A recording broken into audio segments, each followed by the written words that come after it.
അപ്പോൾ ഇതൊക്കെ എന്താ സംഭവം എന്ന് വഴിയെ മനസ്സിലാവും. പക്ഷേ ഇവനെ തന്നെ ഓരോന്നിടത്ത് കാണിക്കുമ്പോൾ എനിക്ക് ഓർമ്മ വന്നു മണിച്ചിത്രത്താഴിൽ മറ്റൊരു ഡയലോഗ് ഉണ്ടല്ലോ, ഇതിൻ്റെ പാലക്കാമാല, മുല്ലമുട്ടുമാല, പിന്നെ കാശിമാല എന്നൊക്കെയുള്ള ഡയലോഗ് ഉണ്ടല്ലോ. കോപ്പറേറ്റ് കാരണം അതെനിക്ക് അപ്ലോഡ് ചെയ്യാനും ഒത്തില്ല. അപ്പോൾ ഇത് ക്രിസ്മസ് പരിപാടിയും കഴിഞ്ഞിട്ട് ക്രിസ്മസ് ഫ്രണ്ടിന് ഗിഫ്റ്റും കൊടുത്തിട്ട് കിട്ടിയ സമ്മാനങ്ങൾ മൊത്തം ഓരോന്നിടനെ കാണിച്ചുകൊണ്ടിരിക്കുകയാണ്. ഇതിന് മാച്ചായിട്ട് കറക്റ്റ് വോയിസ് ആയിരുന്നത്, പക്ഷേ കോപ്പിറൈറ്റ് കാരണം ഒരു രക്ഷയില്ല. അപ്പോൾ ഇനി ഞങ്ങളുടെ സൗണ്ടിനെ കേട്ട് ഇനി അഡ്ജസ്റ്റ് ചെയ്യാം.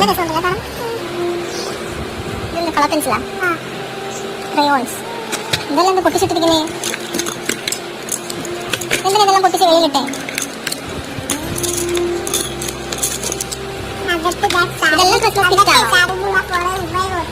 സാർ ഉമ്മയും കൊടുത്തോ? ഇത് ക്രിസ്മസ് ഗിഫ്റ്റ് ആണോ? ഇനി വേറെന്താ ക്രിസ്മസ് ഗിഫ്റ്റ് ഉണ്ട്? ഇത്രയും ക്രിസ്മസിന് കിട്ടിയ ഗിഫ്റ്റ്, ഇത്രയും ക്രിസ്മസിന് കിട്ടിയ ഗിഫ്റ്റ് ആണോ?